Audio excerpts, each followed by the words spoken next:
Hello, everybody, and welcome back to NAPP, Not a Professional Podcast, the show that hopefully won't put you to sleep, despite what our name says. I think that's the first time in, probably 2 months that I've said our intro without changing something up. Yeah! Which is really great. Anyways, my name is Jaron. I'm your host as always. Bradley is your co-host as always, and he's about to go change his laundry and put it in the dryer. Laundry. Yeah, he's having a great day today. I can tell.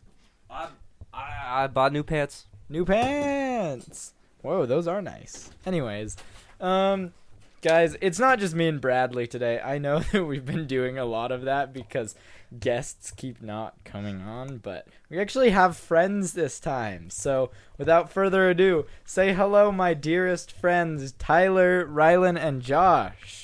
Tyler, Rylan, and Josh. Hi. I hate up? you. I'm doing the Brad thing. Come on. You recognize Josh, of course, and you probably recognize Tyler, but Rylan's a new face. My episode wasn't popular. It was a good one, though. No, it wasn't. It was great. Hated that episode. But I also, liked you it. said you started the podcast with the intent of it only being you and Brad at first. Yeah, so we did do that, but then we recorded the first time, and it was really boring. You And also I started one realized- with Zane. I realized that I have a lot more fun interviewing people, which is why we ended up doing this format instead of a one-on-one conversation. Why don't you join T-Wolf TV then? What? Why don't you join T-Wolf TV then? I did.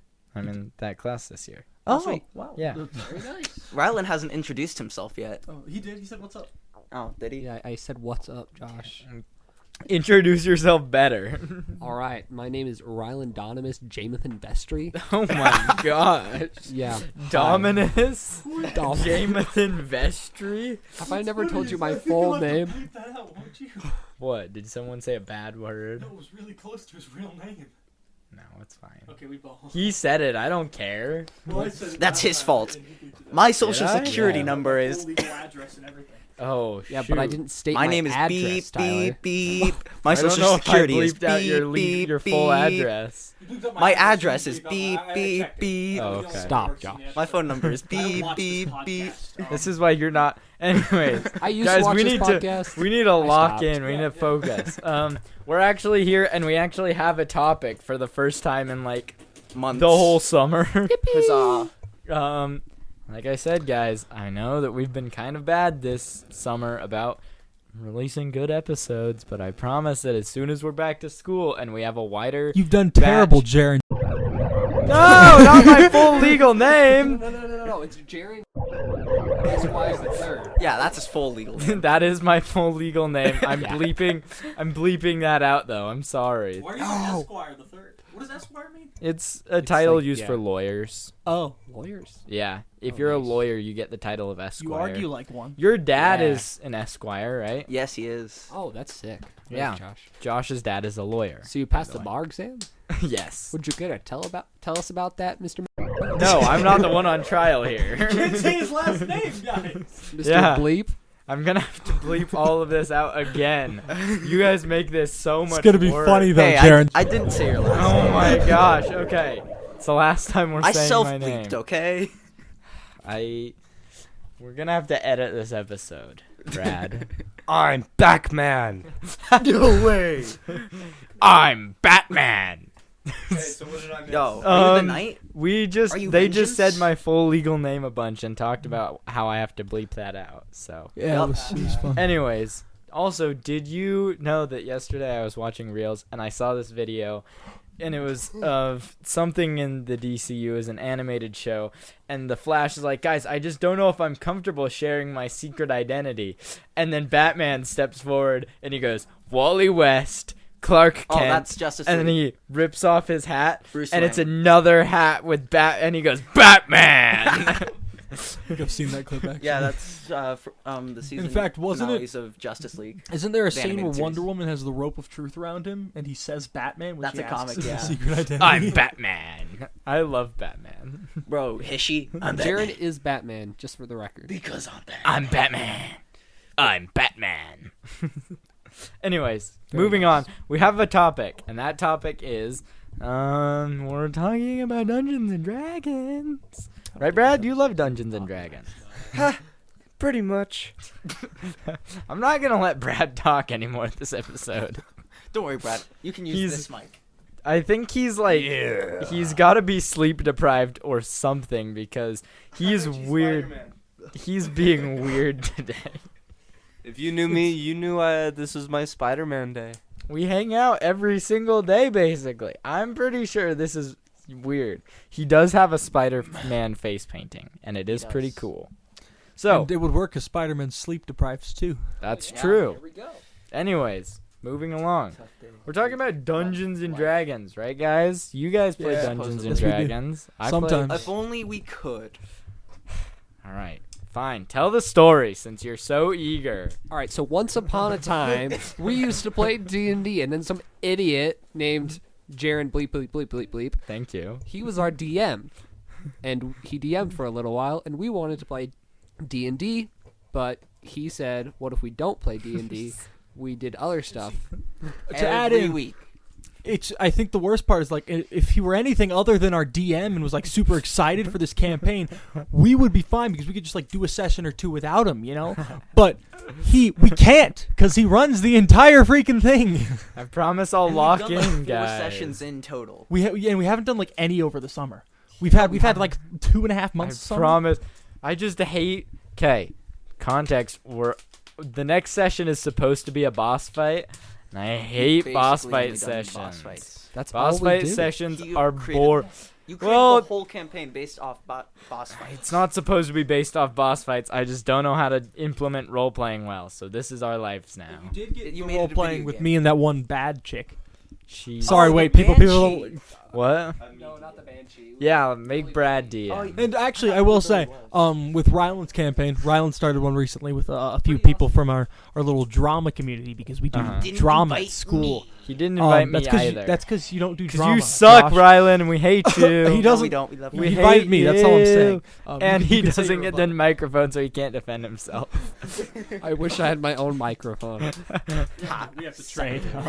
Yeah. The I'm the audio only one between with the their own switches mic. is going to be terrible. Crappy. Yeah, it already is. But And I will say, Ryland's done a great job implementing roleplay, and we've had some very interesting roleplays between our characters. Wait. well, another thing is that your guys' characters are not interesting to interact with because you're all terrible people. What do you My mean? character could have been I'm interesting if Scrooge everybody Mc- else sorry, wasn't Scrooge terrible. McDude. I made my character. I can't. Ryland's character is like Ronald McDonald if he was the worst person you've ever met. I'm basically very just true. Scrooge I think I have McDuck. the best character. I don't then- disagree. He's memorable. You have the best Yeah. from the campaign by far. Yeah, for sure. Definitely. I'm so happy. All my other characters have been like Boring. kind of there, And except for my last one before. I this don't. one. Who was your last one? I Uh, forget. What's it? It was Was that the Mormon guy? yeah, it was the Mormon Oh guy. yeah. The devout Mormon missionary. Oh, I guy. forgot about him. He was really cool. Yeah. He a paladin? No, So he was a I actually cleric. used to be Ah, yeah. part of their D&D group, and then I was a dork, so they kicked me out. That's a fact. little harsh, but yeah. Fun fact: I'm his Just for a little replacement, bit. guys. I got you in. I know. True. That's the funny part. Brad's replacement was Rylan. In fact, Sorry, now that I Brad. think about it, Brad, I don't think you quit before we finished my campaign. I think it was my campaign that you quit on, Yeah. and I think that it was you. We did a It was one-shot, me and you you were talked part to of it. to get Rylan I into the was the campaign because you DM. played with him during like 6th grade elementary school. And we had like a game day, and you played like a one shot with him. I was And like, then hey, you should invite you're like, Rylan. I Rylan played a would few love sessions this. with Rylan. And I'm like, Dang. sure, I'm down. And then so on and so forth. Here we are. Yeah, we did a one shot before my campaign. Brad was I didn't- part of it. Rylan, I don't think you were. I don't remember. I don't. Thank you, I Brad, for- for inviting me. But- You're a But solid then dude. we started my campaign, and Brad wasn't there. Should have thought about that. Stop it, Tyler. I'm sorry. I should have thought about that before I brought all of you guys into Brad's house. Now he's gonna take his revenge on you. Oh, shoot. He just Okay, because I found my true calling as a DM.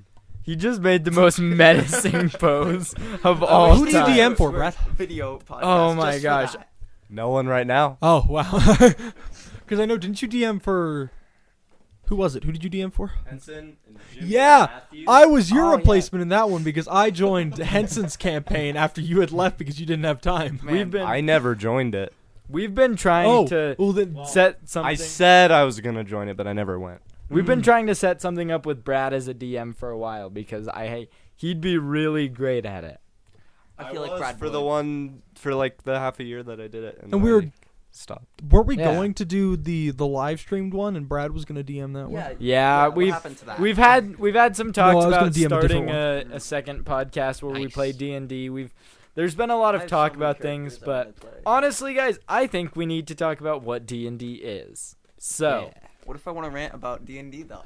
we can talk about that later, or we'll do that off the pod. Dungeons and Dragons is a tabletop role playing game. I was literally gonna say the exact same thing.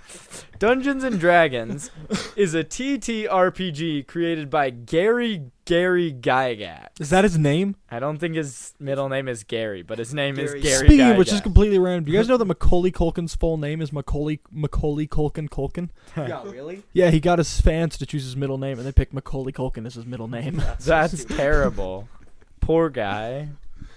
Wow. Anyways, Wow. yeah, okay. Dungeons and Dragons is a role-playing game, a tabletop role-playing game created by Gary Gygax in the 1900s. Was there one other guy? Not 1980s, 70s, 1900s. I think it was. it was like- 80s, right? I think it was sooner. Well, no, it was probably the 70s or 80s. Yeah, 70s. 80s. 70s, I was right.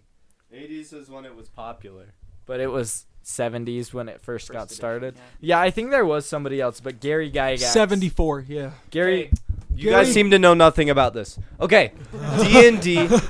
So in the 70s and 60s, men were real men and they liked war a lot.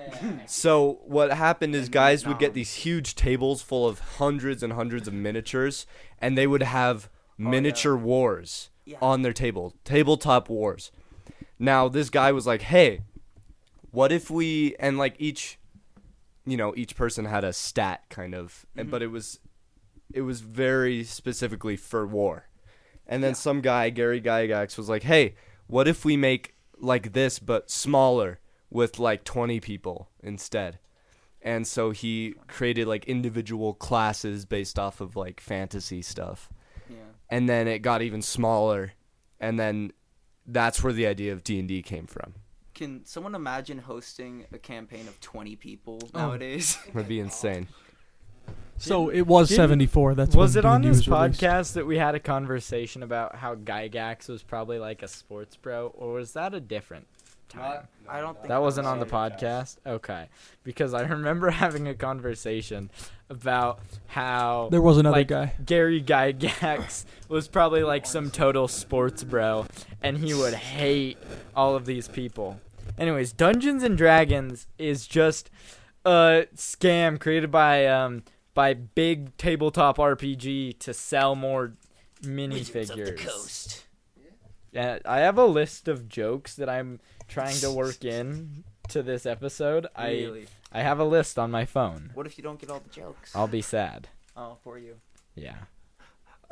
What are you giggling about? His name wasn't Gary. It was Ernest, and he just decided to go by Gary. It wasn't a middle name or Ernest anything. Gary Gygax? No, it wasn't even Gary. It was Ernest But Gygax, no, like, and he just Gary decided. is in oh parentheses. he chose any nickname, and he chose freaking Gary.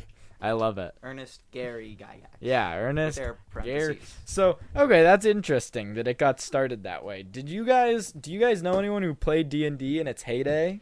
I have a few uncles who did, but Okay. My I my don't talk parents' to them too family much. all thought it was satanic. So. My dad my probably bishop did. thought it was. My at uncle first. my That's uncle wild. gave me some of his old D&D minifigures from when he played for like 50 years ago. Oh my! How old is your uncle? Shout out to Jaren's uncle. What a He's like G guy! seven. Shout out 70? my uncle. No, he probably played in like the 80s. Okay. Like 80 40 years. 40 years ago. Nice. Yeah. Brad's right. I'm bad at was math. 40 years ago. No, Yes. shut up. Yeah, it was. 1985 was 40 My years parents ago. are 45 44, years almost ago. 45, and they were born in 1980. Wow. My parents are 40 years old, Wait, and wait. they were born in 1985. They gave the oldest parents here by like a mile. Yes. I don't. Oh no. Your How old- mom you're- is 51, right? But you're She's also gonna be 51. you're also yeah, the my parents are both 52. you're also the only person Uh-huh. here who has A graduated sibling. a sibling Yeah. who's graduated. Everyone here Me? is the oldest, besides Except for Tyler. you, yeah. Oh wow. We're all the oldest. Interesting. Wow. I didn't Yeah. realize that. Yeah. Anyways, Jaren's- so Dungeons and Dragons, Oof. I don't know if you guys know, has had a lot of iterations. And if you guys have ever read the D&D first edition rulebook, it's so silly. First of all, there's no DMs in the first edition rulebook. Brad, do you know what What? they're called? Game Master? No. They call it referee. And this is where you got the sports idea from? It's because they're from the war. Yeah, they're called the dungeon master in first edition is called the referee. And I will say, I did learn that Gary was not a sports bro. I just looked it up. He was very known for liking science fiction and games. He should to have be been a fair, sports he bro. created D&D. Maybe Dave Arneson was. I'll check. Dave, is that his? It's like, his the cohort, co-creator. Co-creator. He's like the Brad, and Gary Gygax is like the Jaren. Yes. Because Jaren doesn't go outside. He No. likes games and science fiction. Yeah. No. They both died in their 60s, which I find interesting. That means that we're going to die in our 60s. I'm not No, gonna it die in my 60s. I have to keep this D&D is podcast cursed, going. guys. If you play D&D, you die at 60. Brad, is this Guaranteed. You heard it first. On NAPP. True. It's Sorry a to all fact. those D&D guys out there. You're dying at age 60. So for those of the people out there who listen to this who don't know what D&D is, and I'm sure there's a few, how would you explain D&D to someone who's never heard of the concept before? It's like a pretend game, but fun. Yeah, I had to explain this to my boss the other day when we were on a road trip together. There's a story, but we'll I have had to to hear it later. I had to not now. explain to my boss On the episode where you actually talk about your job. Yeah, on the episode where I talk about my job. I had to explain to him what D&D was because I told him that's what I do in my free time. And Did he the just give you this conclusion- look like he was disappointed in you? He did. He looked very disappointed in me. He told me that he could not imagine playing a game like that because it seems like it doesn't have enough rules. And if It that doesn't has tell a lot you of rules. that actually. doesn't It tell you what doesn't. kind of person my boss is, then I don't know how to explain it to you. Most of the time. D&D has too many rules. That's why It we actually- don't read any of them. Yeah, D&D, for people who say like, oh, it doesn't have that many rules. It has so many. Okay, at its core, it's really just an imagination game, but there's Quite dice simple. to determine what happens instead of you just it's the evolved version of running around in your backyard saying, I'm a superhero and I have laser vision and I kill you. But the dice Yeah. is to give it limits. So Yeah. you can't become like all powerful. It's Exactly. It limits you.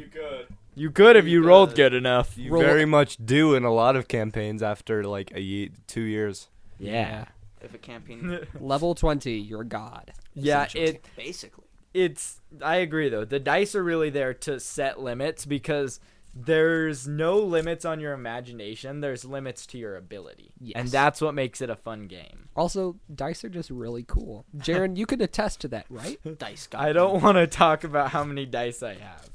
It's Say a lot, it, though. Jaren. I How have many dice do you have?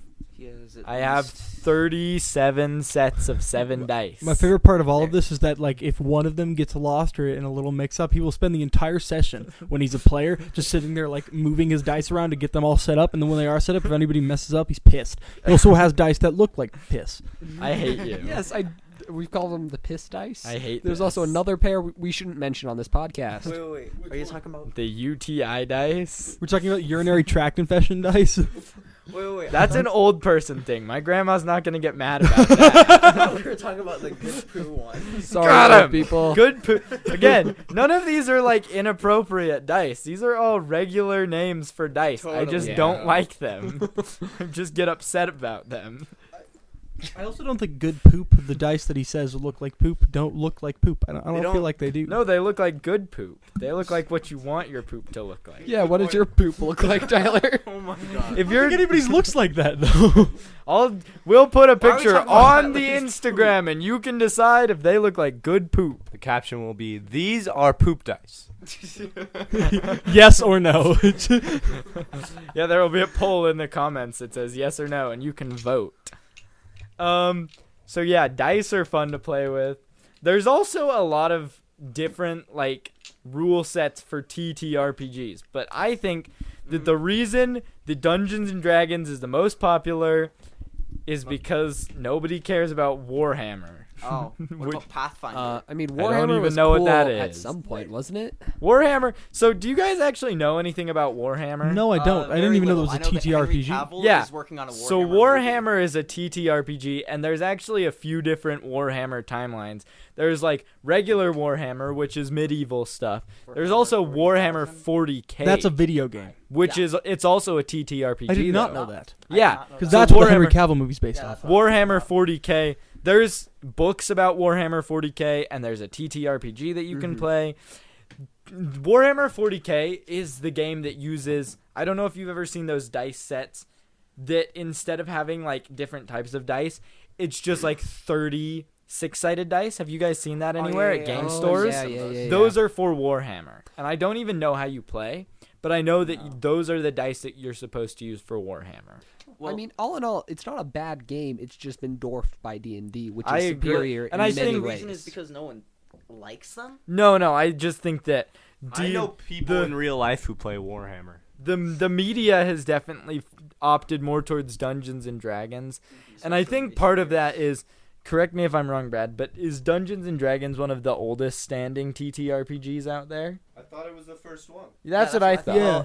It's the first Popular one. Like popular popular one. one. Yeah, And I think it's Because it took Also, all the other there's ones more before it creative were freedom, just though. in friend groups, basically. This Yeah. is the first one that they were able to sell, because it's just a war games add-on, basically. yeah. Yeah. And I think it kind of set a monopoly on the market for so long when it comes to this sort of thing. being and the so only one that's sold. what became popular. That- yeah, Trying to get into it, I think it's a really tough thing. Kind of like how you never see any more amusement parks around here because Lagoon is so big here that Yeah. people Oh, just yeah. kind of stick to that Everyone one. just that goes makes there. sense. Yeah, so Dungeons and Dragons is a TTRPG, tabletop RPG role playing game, but it's Sorry, we're making faces yeah, at each they're other. making really weird faces at each other. Sorry, like 'em. Jaren. Brad has his arms spread like, hear me out. It's Brad's in a Hear me out. What? That's just the He got that's that just the confident vibe that I got from his arms, you know? Like, call me crazy, hear me out, but I like them. I like the faces. I like your faces too. Oh, thanks. Yes. What do you? So, You don't like Dungeons and Dragons started off with like a 40-page rule book, and I've read through it. It's not very well written, and it's kind of D&D used to be so much harder, guys. We have it so easy. You don't even know. No, we D&D used to be like, if you get poisoned, you die. If you come across the wrong monster, you die. There's attacks that just straight up kill you, and there's nothing Your character you can do is about it. dead. Yeah, it's bad. Yeah, So, when they add The death reason, saving okay, throws. so the reason for that, I'm gonna do this while I'm playing an intense game, just so you know. It's really funny to watch. So, in the old days of D&D, again, it was a war games add-on. So your characters, this game was made for war games. So you were playing the pawns. You were playing the random soldiers that don't matter. You like, it's a lot more like a one-shot feeling. Like, you just play the class. You don't play a character. I mean, you kind of do, but it was a lot less about roleplay and more about just fighting. And that's Yeah. how we play. Which Yeah, really. Which we is don't why- have a lot of role playing. Which is why it was okay to die, because if you die, you just it's like TF2, you just become a different class. And it's another, I think that it's, for people who were around at that time, it's become ingrained in the role-playing game genre that's just how these role-playing games worked. If you've ever seen online games, like the original Fallout was a computer-generated RPG, and it plays very much like a Dungeons and Dragons game, where you can go anywhere and do anything, and it's all numbers that determine everything. And I actually really like their way of, so for Dungeons and Dragons, the way that you make a character is that you can obviously backstory and class, and like you pick whatever you have. But the main way that you determine who your character is at its core is by the 6 stat blocks. There is strength, dexterity, constitution, charisma, wisdom and intelligence. Yeah. What? I'm looking at a PDF of the old book. The original and book. Yeah. I'm seeing some things that might be like mildly contradicting. Yeah. Like the word DM is right here. Oh, really? Yeah. Huh. But they say the DM must not take sides. He or she is a guide and a referee. Okay. The DM takes sides, and now that's a big difference. I love taking sides. Interesting. DMs have favorites. Yes. This is always. if you want to be here's Josh is never the favorite, just to clarify. Yeah, Everyone but Josh does is not also like Josh never in D&D. Josh one is also does. rarely the least favorite. Well, Okay. Did you guys Unless see it's Hiram's that? Did you campaign. guys see that Matthew Mercer isn't DMing Critical Role 4? Really? Not? He's not. Wasn't that like his whole shtick? It is. Yeah, he's a player. Oh. Who's DMing? The guy from Roll 20. What's his Wait, name? Brendan. Yeah. What? Oh, I know wait. him. Yeah. Yeah, wait, the, I think I know the who you're talking blonde about. guy who's really cool. It's not. It's not That's Taco insane. Yama, it's- Wow. Critical Role is like the officially endorsed D&D podcast, right? Like Yeah. that's the There's a D&D reason podcast. They have a I mean, TV show. They have their own D&D books, Yeah. and They created Blood Hunter. they created a ton of like They've created campaigns tons of for stuff people to that use. it coincides with D&D. And They're so widely accepted. Critical with Role D&D. is the way most people get into D&D in the modern age. Yeah. Um Technology has become a very important part of D&D nowadays. yes. I think without Critical The Role, D&D movement vast didn't, amount of people just become wouldn't a play the game. success. Yes. Oh, It's yes, also- freaking Brennan Lee Mulligan. That's the Oh, one. dang. He's There a, we go. I like great. him. He's DMing Critical Role 4 while DMing 2 campaigns in Roll 20 and No, doing really? all this other stuff and being a father and husband. My That's guy is a dope. full-time podcaster. I vie him. I want to be him. We'll see. give him like 20 years, guys. We'll see where Jaren is. Give me 20 years to be a podcast host. And he'll spend 15 not doing anything. That analogy normally goes different. No, we're not talking about that This is a analogy. clean Wait, podcast. Which analogy? He said, give me 20 years. Yeah, that one. We don't talk about that. Yeah, we don't talk about that here. Those who That's get me, unrelated. get me. Those who Unless you don't. want to get canceled. Unless I don't want to get canceled. And also, it's not my analogy, guys. I No, know what you're talking about. Yeah. But But Jaren, I think you could become a full-time podcaster. You just need to, try. Work harder. Yeah, exactly. I think Bill that Gates it. Hi, Jaren's grandma. hi, my grandma. Yeah, I love you, Jaren's Grandma. You're solid. Thanks for listening. Anyways, what was I saying? Oh, I think that technology has definitely changed the way we play D&D. Not just in, like more people hear about D&D. It also makes it a lot easier to play D&D because now you have Definitely. online platforms where you can create characters, and D&D Beyond. it's so nice being able to make a character on your phone and carry that around. Although, personally, for those of you who are freaks like me, I still enjoy making my character on paper. No, I for sure. think It's just very difficult, and the app It does- provides easier ways to do it. it does take a lot more time to make a character on paper. Yeah, no, I will.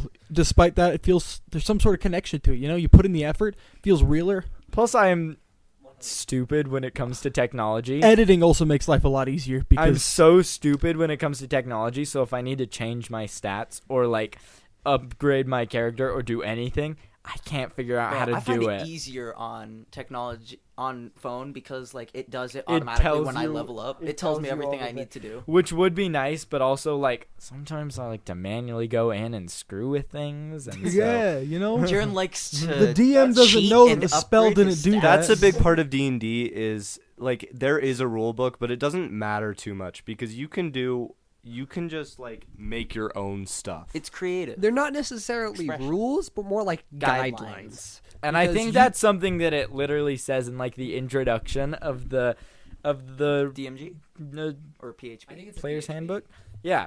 So for those of you who don't know, though, if you're looking to get into D&D, you can spend $200 on books. Or It's you fun. could not. Or you can find the free PDF online. Is there a free PDF of the player's you- handbook? Oh, there's plenty of them. Yeah. I Or you Pirate just, them. I think I have the biggest watch collection YouTube of books here. videos. Yeah. because I believe I've got I want to say So yeah, 12, that's 13. There's 3 main ones, and they're very expensive. that can be I mean, be you something can get that's them discounted every intimidating. once in a while. That can be the thing that's intimidating for a lot of It's people the who are money. looking to get started. Is it feels like you have to buy the books and you have don't. to buy dice. You don't There have are to do on- anything. PDF. There are online Use dice. online. There's online character creators that'll help you figure out what you're doing. There's so many things that you can do completely for free. There's thousands of online tutorials on YouTube. Yeah. And if you have a friend, just ask them for help. Yeah. You only need to buy the books if you're really into if you're D&D. if you're into D&D, but honestly, I'd recommend borrowing the books first or even just playing without the books. Yeah. And then deciding if it's something worth investing because the books are expensive. I agree. I think play at least one campaign before you Yes. decide if you want to buy anything. Okay, Yeah. here's the thing about D&D. This game is popular enough that there is a campaign in your town. There's probably like 10. And if you're in school, there is multiple DMs at your school. Like this is not a hard game to find a group for. And It's if you not. don't have a group, learn how to DM and make the group. Ooh, That's and what I've got that's a good the one. deal.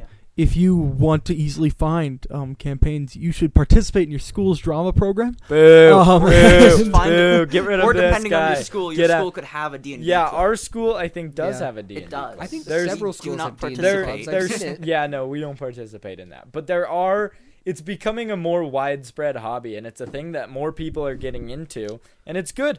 And okay, Tyler looks like he wants Oh to yeah, talk, but no. I'll And what's keep great talking about the after. clubs is that consistently it isn't everybody participates in one campaign. If a lot show up, almost always they'll pick certain students to DM, and it's Yeah. kind of basically you get to just meet people that play D&D. It's an easy way to get introductions to people without having to like follow the school's dumb rule set campaigns. You know? That is good. I would like that. I mean, playing D&D with your friends is great, but you can make friends playing D&D too. Disagree. Everyone else sucks. Like, Jaren, you just it's the hate same with everyone. joining a band. I mean- you become friends with the musicians, not you make a band with your friends. It always comes back to music.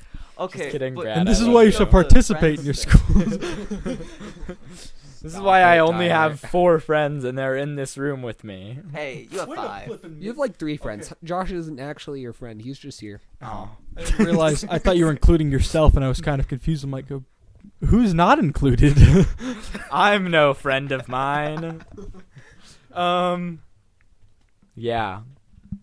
Dungeons Okay. and Dragons. Uh, Okay, no, so here's something about Dungeons and Dragons that I think a lot of people will find very interesting is that you might be sitting there to yourself like, "Oh, this is stupid. Why am I listening to an episode about Dungeons and Dragons? I don't want to play that. That sounds dumb." I've had a lot of people who I forced to play Dungeons and Dragons with me, including our very own Ollie Ross, the mascot of Not a Professional Podcast. He's not a good example though, because he was kind of interested already. Yeah, but I like he got people to come play with him Mhm. that didn't really want to, and they all ended up having a great time. And now I have more people than I would like asking me to play D&D again, which frankly I mean, you hosted that campaign, right? I did, yeah. But I was part even of it. if you don't Regret my want decisions. to play and you have people who want to play with you, give it a shot, guys. It's fun. And if you don't like it, you don't have to go back. I think there's a stigma around it that people kind of think There's like a that whole. around it.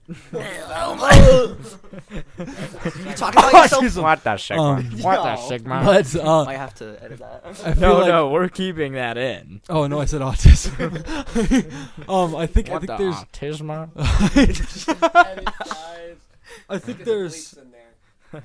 think there's kind of a stereotype around D&D, similar to how like there was a stereotype around anime watching. Now- Satanic. To be fair, here's though, the it thing. was a lot I have worse met in the people in 80s. real life that are exactly Yeah. in that stereotype, and they're very common when you're trying to find a group for D&D. There's one in every single one. Oh yeah, That's just a fact. that's Josh. All of us immediately went for Josh. I could tell as soon as he said that, all of us started looking at Josh, and it was just over for him. For the record, Brother. Josh wasn't supposed to be here. He just kind of, I don't. he was just Hey, hanging I've out. hosted With, more campaigns than you. he was just hanging out with me. Yeah, Anyways, how many successful campaigns have you hosted? Josh and that's the total. Wait, 3? To be completely one-shots. transparent, Oh. Josh, we give him a lot of crap, but honestly, he's also just a regular guy. Yeah. There are just because there are a lot of like really stereotypical weird D&D players. There's probably some that you wouldn't expect to play D&D. Not like me. You'd expect me to play D&D. I seem like the kind of guy who would play D&D. He's wearing I'm a D&D shirt that says right now. crap with a nat 1 on it. Yeah, it's a D&D thing. I Or a have D20. a few D&D shirts, but Yeah, he loves wearing them. I do have a beanie. Oh, I yeah, he love does. my D&D You've beanie. got the Hellfire Club, don't you? I do have a Hellfire Club shirt. Yeah. That's more Stranger Things than D&D. There's a lot of It mixed. There's a lot of people out there who are weird about D&D, but there's also a lot of normal people like Josh. I'm just a died guy. inside Or saying Hiram. He was on this podcast once. He's probably the most My normal of any of us guys. no, that. he I dresses don't well. know Hiram's about character, that. like even though we hate on Josh's character, Hiram's character is always consistently my least favorite because his last character in Josh's campaign I don't know. My was character genuinely when Tommy did a the one-shot, you most guys hated me. pissy thing on planet That's Earth. true. We did hate Josh's character Wait, a lot. what was your character? I was Detective the the dog. Oh my gosh! Well, I your had character was this just annoying. annoying Hiram's voice. He character had was an like annoying the voice. most annoying person. Like your character was just annoying. I and personally his had a great personality was time with annoying. Hiram's character. He was just evil. I tried to kill his character multiple times. Wait, he No, was in the which campaign? rabbit, right? In official Oh, yeah, my campaign, he was the D&D rabbit. Bros lore, I think after we killed his character, he became an official demon lord. Yeah.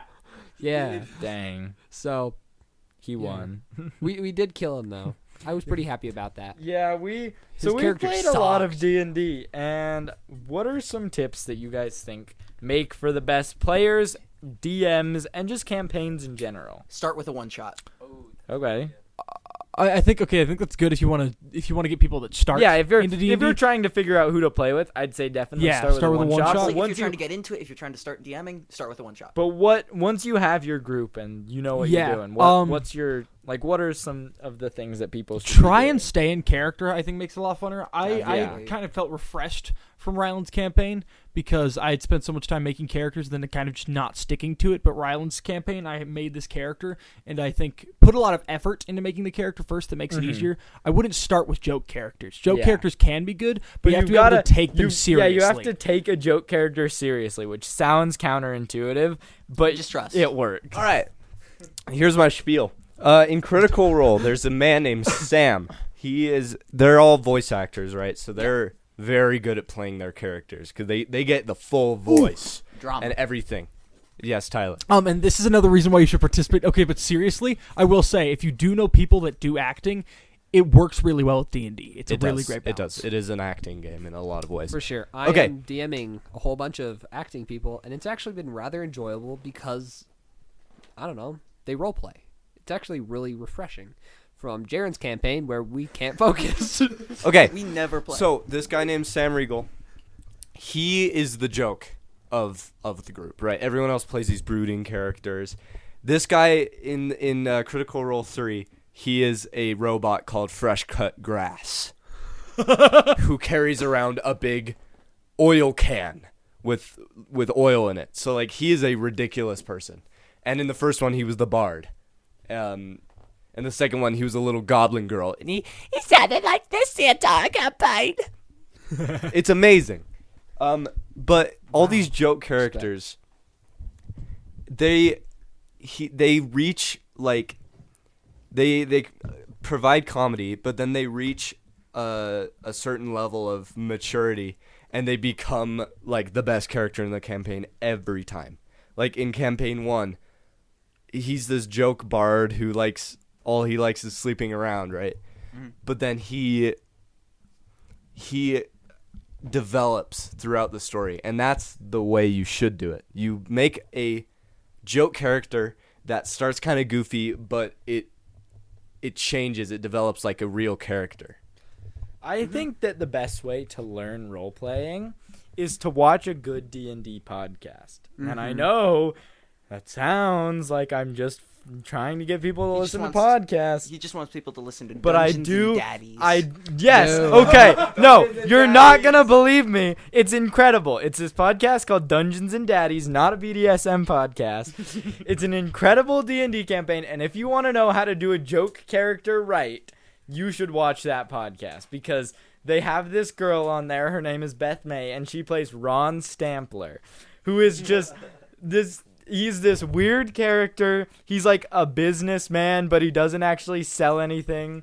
The entire point of the campaign is that their sons get kidnapped. He's not a real father. He's a stepfather, and his son hates him.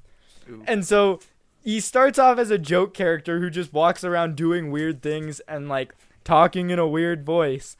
But then as the story develops, quickly Ron Stampler becomes the most popular because it Like starts Ron off with this joke character who, kid doesn't really like him. They don't really have anything going for him. They're just a joke. But like Brad said, the character matures and like you develop a connection to this character because they feel real even though they're still a joke character. So it makes them like relatable and it makes it easy to connect to them, and joke characters are just perfect. And if you want to learn how to roleplay, just watch a D&D podcast because they do amazing. That's why, because there's two ways a D&D campaign can go. You can have an entire party with Optimus Prime, Batman, and like Ron Swanson, like in that That'd be basically. And that's what the average D&D group is like. Yeah. But then by the end of the campaign, it's like, Optimus Prime, no! Don't throw the baby into the fire! And everyone's like sitting around like tense. That's how D&D is. And it's amazing. But to get to that amazing point where you're screaming out each other's names in pure passions of rage and heartache, you have to take it seriously. You have to come in with the mindset that even though I'm playing a joke character, I'm still a real person. And that's how D&D is fun.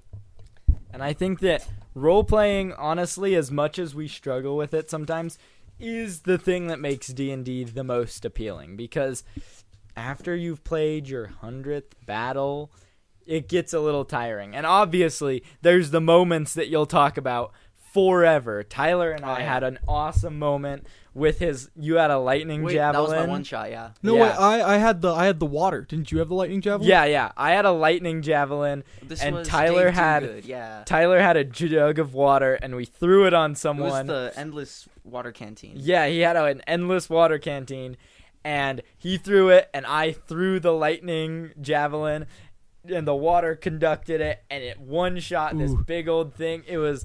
I think that's...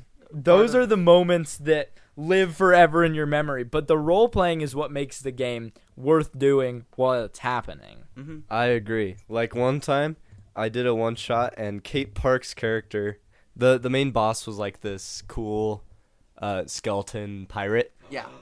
And I was in that campaign. Jaren was there. Wait, I remember this. I'm Oh trying my to remember God. exactly I what remember happens. this. All I remember from that campaign was the final boss fight. I rolled and I was like, I lick him. That was my entire roll. And I got a natural 20 and I asked whoever was DMing, I'm like, can I take his hat? Because I licked him so good. And Brad was like, yeah. So I took his hat and I had a pirate hat and it was awesome. Yes, that's exactly what happened. We like right before we beat the boss, he was like, I lick him, and rolled nat 20. Nat 20s are the funniest thing every time.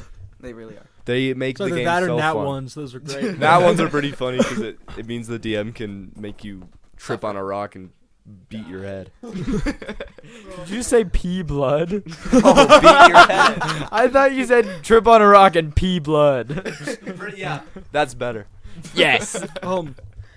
And I think these moments are kind of the point of DMing. You want them to feel like superheroes. Yeah, but you also don't want them to feel like they do everything perfectly every time, because that's the fun of when D&D. I was who was DMing where you couldn't cut the rope? Does anyone remember that? Someone was tied up. Yeah, wait, it was Everyone- me. I was DMing. You guys were on the table, and you Everyone were all was tied wrapped up, up, and there were and we ghouls kept- around you guys that were we trying kept to like kill rolling you guys. to cut the rope, low. and I think we missed like 5 rolls in a row. least. And my favorite one is once Jaren finally got out, is he You were tried to there cut it and get on the table and cut it fast, and he would jump on and just he failed so many times that he would fall off the table, consistently taking Whenever damage. we tried to cut ourselves loose, something bad would happen. It Like, was- my character stabbed Oh, himself. it was so bad. But It was not just- only could we not cut the rope, like something to do with like a banquet where we all had food poisoning, so we couldn't cut the rope, and then Bradley's character threw up the whole time.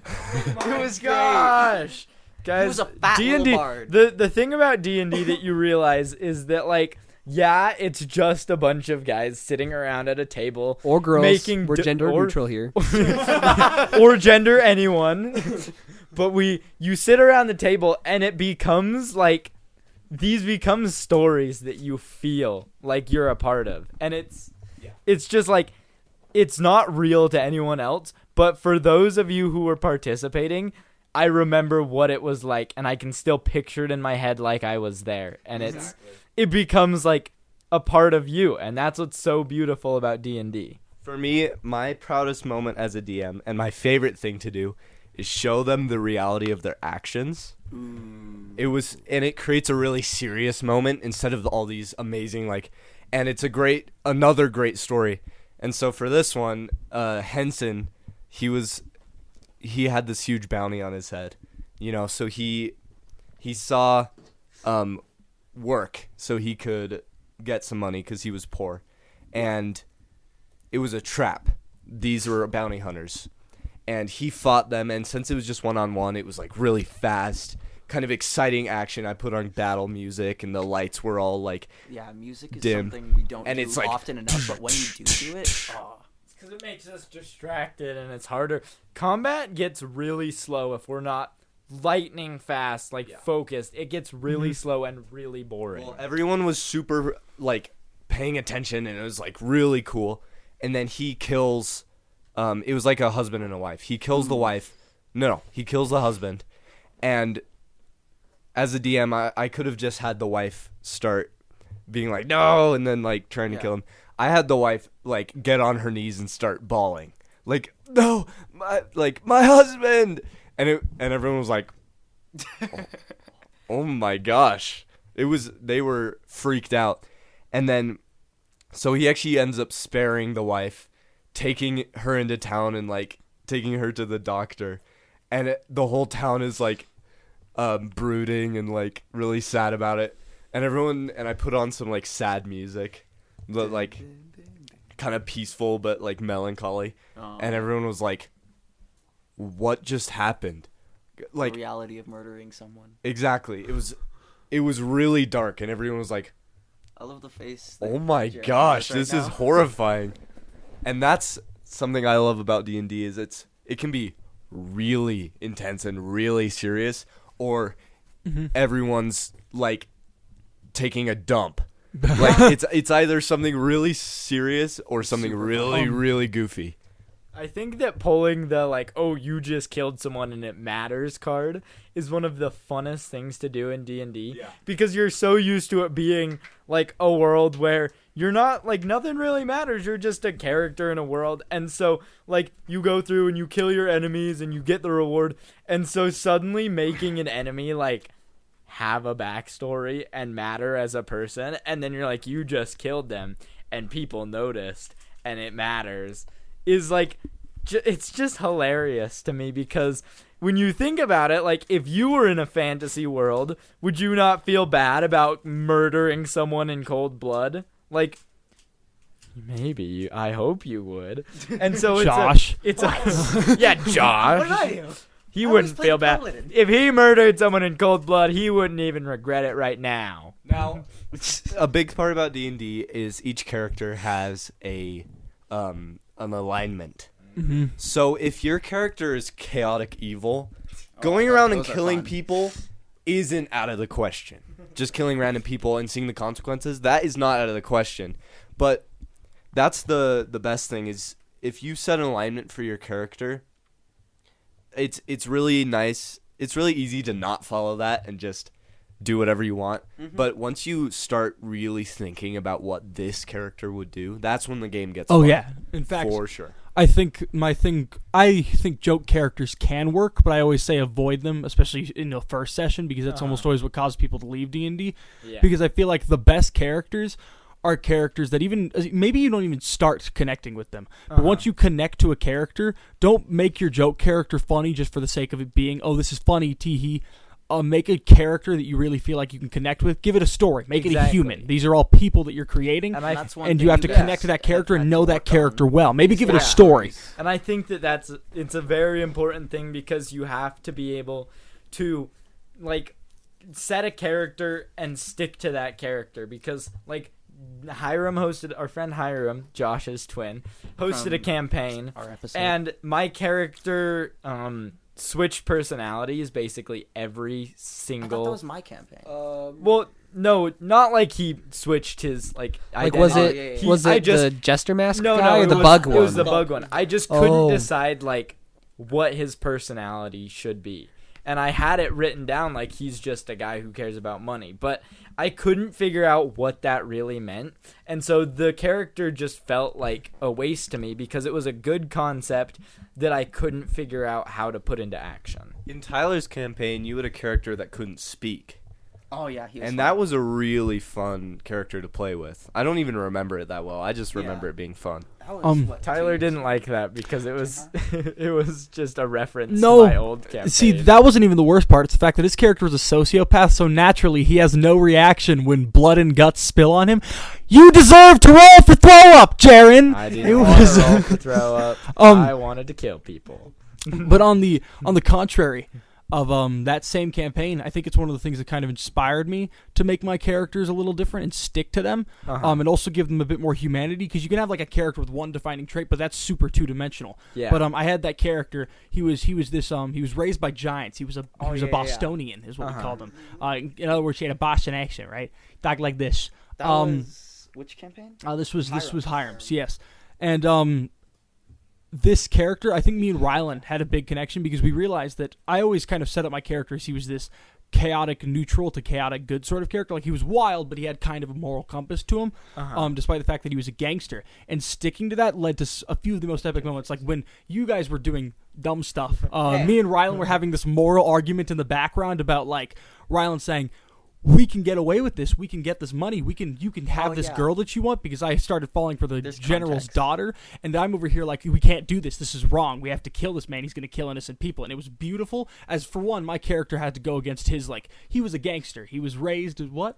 What are you laughing about? I'm just remembering what Jared and I were doing during this. What were we doing? Josh You were was getting torturing me. Yeah, Josh was getting. Hiram was pissed at Rylan, at Josh, and so he was making it so his character was getting I was put into a railroaded. wood chipper, and then he would be healed up and put back into the And wood Jared chipper. was the one who did it, and then only because he got insurance. I got insurance. That was the one time I played to my characters like, I just want money. I was like, yeah, he just took this job as like a man chipper. And then, with this character, it ended up leading to maybe one of my favorite character moments I've ever done was when we were facing. It wasn't the final boss, but it was one of the last bosses. yeah. In Hiram's campaign, where my character, who was already a bit more morally gray, but always stuck to what he believed and what was good, he was also Catholic. To combat my strictly Mormon character.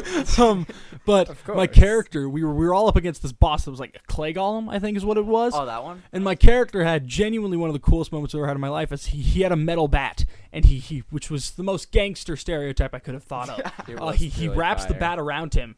And Josh's character, was it your character or was it your character? I think- Jared's character cast, was it Orb of Flame? What's the... Yeah. I think so. Sphere or orb. Yeah, I think it was orb Jaren's of fire. Yeah. around us, and so my character's currently on Choking. fire, holding this guy down. And then my favorite part is that he has a elemental cleaver, which basically means he can light his weapon on fire, cause it to do force damage, stuff like that. And so he lights the weapon on fire while he's holding it up against the guy's neck, burning his hand. But it comes to like this climax of this heroicness, and it was so cool. All while freaking the Nacho Libre music is playing in the background. I totally did Oh, nothing but yeah. make that situation worse by keeping you in an orb of fire. Hiram was really pissed because he planned this whole boss, and then we like.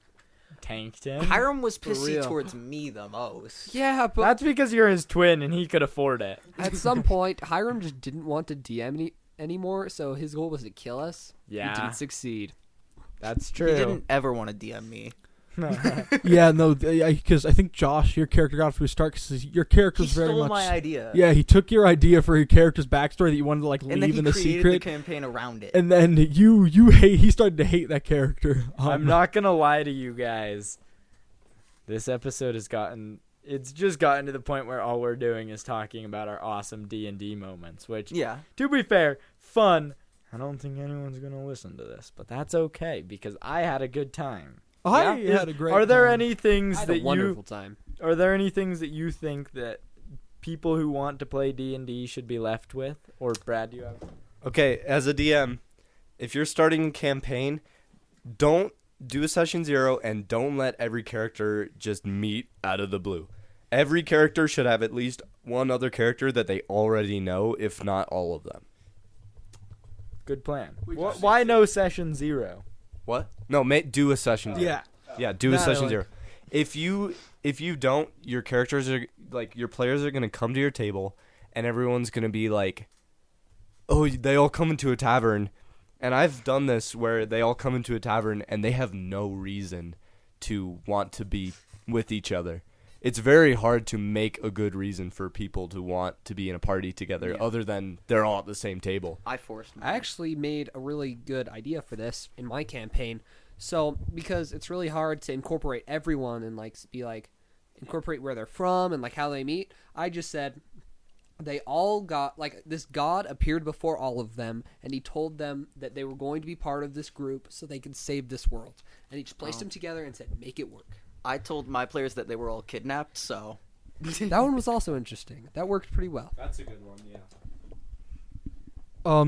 Yeah, I feel like the usual bar thing, these characters have to have some sort of context, and again, I'm definitely more of a player when it comes to D&D. I love DMing, but I think if there's one thing I can coach on, it's how to make characters work. And so I think one thing you can start with, why I love session 0s, is you can start thinking in advance, which this, of course, you have to start thinking about your character and like what they do, and you have to create that character that you connect with to start this. But then once you have that character that you connect with and you really like this character idea, that you make it feels real, feels human, you can start thinking about how it will interact with what you know about these other characters, and that can immediately get you into like, okay, great, would my character have moral disagreements with this other character? Would my character grow to like this character? So on and so forth. It makes Yeah. it a lot easier to connect with the party, because I I feel think like that connecting with other characters in your party as well as the world around you and just with the character you're playing, all of those come together to make a perfect campaign, and without those it'll be good. And Like, there's- you're gonna have a good time if you're willing to. in fact, there's no Play. such thing as a perfect campaign. But you just gotta if adapt. you combine all of these elements, then you're gonna have an amazing. in fact, one thing that I've looked at and noticed that we might be lacking in like the boys campaign that we do Mhm. is we have a lot of roleplay moments that we've added with the world. I feel like party roleplay moments can be some of the best. Like even just little moments. I saw this. It was a gag video of when a joke character has to serious roleplay. Oh yeah. It was I think I've I've seen that one. what's his name? Zach The Bold. Zach the Bold. Yep. Yep. We We all watch D&D videos. Wow, what and a basically shocker. The whole joke is that this guy can only say garbunk. And then that video. yes, Bro, it's great. I knew we'd all seen it. this guy goes into this really serious monologue. But I feel like, and it got me thinking. I'm like, even with just the garbunk, if I had a moment like that in my campaign, that is incredible. Yeah. Like a moment where a character can seriously get into their backstory, connect with the other players, and these characters can feel like almost family because they've spent all this time together is great. But you I can't agree. force it. You can't Characters force are it. an extension of yourself. Use that. Make them part of you. But don't make them you. Yeah, Yes. they could be you if you're awesome enough. That's all I'm saying. I'm pretty awesome. If I was a character, it'd be awesome. a lot of Jaren's characters Number have two. been Jaren. Okay, there's nothing wrong with being Batman in your campaign. There's nothing wrong with being the person who has the cloak up and doesn't like anyone and is an introvert, like, ooh. However, it makes D&D boring. Unless you're really good at role-playing, which no one is. If you are confident enough to really play this character, go ahead, because it can make something really interesting. But I hate getting a table yeah. of people who are all like, ooh, I'm an introvert. I'm brooding. In fact, with that, in Ryland's campaign, I think one of the things that made it refreshing is the fact that I kind of changed up my character. And he's a homebrew class called a gentleman, and his entire shtick is that like the main thing about him is he's a very friendly guy. He's very open, and instead of that brooding, he naturally starts talking to people. It leads to some great conversations that I have with some characters that could be brooding, because he kind of starts that off, and then sorry, keep talking. I was thinking of something that I was gonna say. That's why the bard is such a staple, because the bard is a very easy way to be like, oh, I love everyone. I'm going around. I know everyone. Hey, I'm gonna play you some music. You want to tell your players that they should be at least somewhat confident. I think these are heroes. These, like, obviously there's the brooding vigilante, but that gets tiring unless you're really good at it. Mm-hmm. You definitely need to have most of the people be very confident. I had the opposite problem when I was hosting. I was doing We're too awesome. We're too confident. I was like, okay, this is gonna hopefully be a stealthy or a political campaign, and they were a bunch of murder hobos. It did not work. My character, was it second session? I flipped onto the roof of the castle, already ready to kill the king that was supposed to be like trying final not boss. to kill them. I was a changeling, and my whole thing was that I would just turn into scary monsters and make this is people when run Hiram was away the rabbit from me. dude. Oh, I love the rabbit dude. That was so much fun. I think one thing is that you can start with the brooding characters or even a joke character as a base, but I think too many characters, like you had the issue with your bug character of flip flop. I just didn't know how to play him. Yeah. I think the big thing is that characters can develop and they can change throughout the campaign, and people need to be okay with that, but they also have to change naturally. Yeah. If your character's going to start going in a direction, let them follow that direction like your character would, and that's what's important about making this character that you can connect with, is you can know what they're doing. It's just it's acting. Yeah. Well, any final thoughts? Yeah. I think we need to talk a little bit more on DMs a bit. We've talked a lot about characters. No, Okay. Josh. No, I don't Hey. want to talk about our DM anymore. He's good. I'm not talking about our me. DM is great. Our DM sucks. My name is Rylan, I'm not talking about you, Rylan. I'm not Stop talking about it, you, Jiren. Jiren. My I'm name is saying we Rylan, need and to I talk love about our DM. what a DM That's right. does Oh, and the idea Rylan, of a thank DM. you. Oh, thank you. Instead of just like I'm they awesome. were once called a referee. I feel like the DM, you've got to be able to create a world that your players are going to enjoy being in, because it's hard to connect to your NPCs, and it's hard to connect to the other players, and it's hard to connect to anything if you don't have a good world. And that's the most important. Above story and above like a big bad evil guy is the world. You've got to know what your world is like. But your world I is- remember being in campaigns in the past where it just feels like random sets where stuff is happening. It's like, ooh, something like you fall into this magical hole or something, and now you're in a completely different place. And it's like, okay, cool. It's a good place to just be somewhere weird. But for me, when I did my campaign, I went all out. I made a huge world map, like giant. that's dope. I made like in-world maps that the players in the world would see. I drew them out on a paper, and then I stained it with soy sauce, and I cooked it, and I damaged it, I ripped it. I made them like artifacts from the world, and I made it really immersive. Like, this is a world. This is where real people are. And that got my players to love my campaign, because they were like, oh man, next session Bradley's going to pull out a new map. Or I would make dungeons where they had to solve the dungeon with the map that they had. Mm-hmm. And there was a map that was missing a chunk, and they had to find the chunk in the campaign, and then I gave it to them, and it like showed a secret.